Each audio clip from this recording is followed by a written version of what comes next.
Meaning of head sthup. Head sthup. Head sthup. Head sthup. Head sthup. The phrase head sthup is not a common phrase, and it has no universally agreed upon meaning. It could be interpreted in a number of ways, depending on the context in which it is used.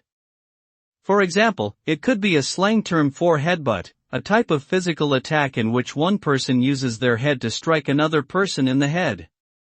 It could also be a slang term for head rush, a feeling of dizziness or lightheadedness that can be caused by a sudden change in blood pressure or oxygen levels.